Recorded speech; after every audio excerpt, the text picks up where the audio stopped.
শ্রীকৃষ্ণ বলেছেন, এই চারটা গুণ না থাকলে আপনি জীবনে কখনো সফল হতে পারবেন না।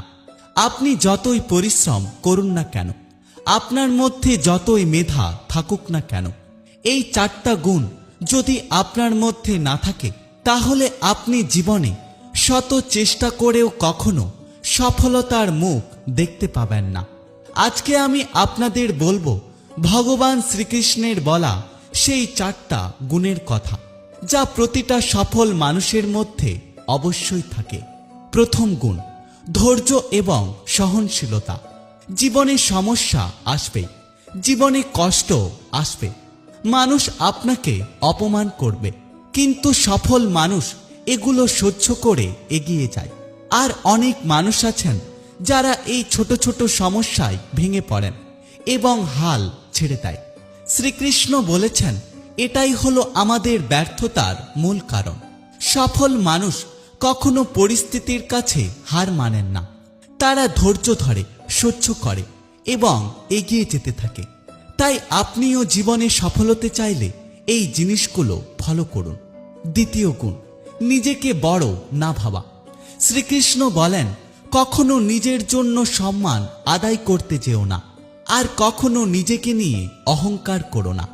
এমন অনেক মানুষ আছেন যারা একটু সফল হলেই অহংকারী হয়ে যান। তারা নিজেকে অনেক বড় মনে করেন, তারা মনে করেন আমি শ্রেষ্ঠ, আমার থেকে আর কেউ বড় নেই। এই অহংকারী একদিন তাদের পতনের কারণ হয়। শ্রীকৃষ্ণ বলেন, সফল মানুষ সবসময় বিনয়ী হয়। তারা সবসময় মনে করেন আমি অনেক কম জানি, আমার আরো জানার দরকার, এবং তারা কোনো মানুষকে ছোট করে দেখেন না। আর যে মানুষ নিজেকে বড় মনে করেন সে শেখা বন্ধ করে দেয়। আর যে মানুষ প্রতিনিয়ত শেখেন না, তারা জীবনে থেমে যান এবং সবার থেকে পিছিয়ে পড়েন। তৃতীয় গুণ, নিজের লক্ষ্যে দৃঢ় এবং অটল থাকা। শ্রীকৃষ্ণ বলেছেন, যদি তুমি তোমার লক্ষ্যে দৃঢ় এবং অটল থাকতে পারো, তাহলেই তুমি জীবনে সফল হবে। কারণ সফল ব্যক্তিরা সবসময় তাদের লক্ষ্যে দৃঢ় থাকেন। তারা প্রতিনিয়ত নিজের কাজ মন দিয়ে করেন। তারা কোনো পরিস্থিতিতেই নিজেদের হাল ছেড়ে দেন না। তারা একটা কাজকে ধরেই বসে থাকেন যতদিন না পর্যন্ত সেই কাজে সফল হচ্ছেন। শ্রীকৃষ্ণ বলেছেন, নিজের লক্ষ্য ঠিক করো এবং নিজের লক্ষ্যে অটল থাকো।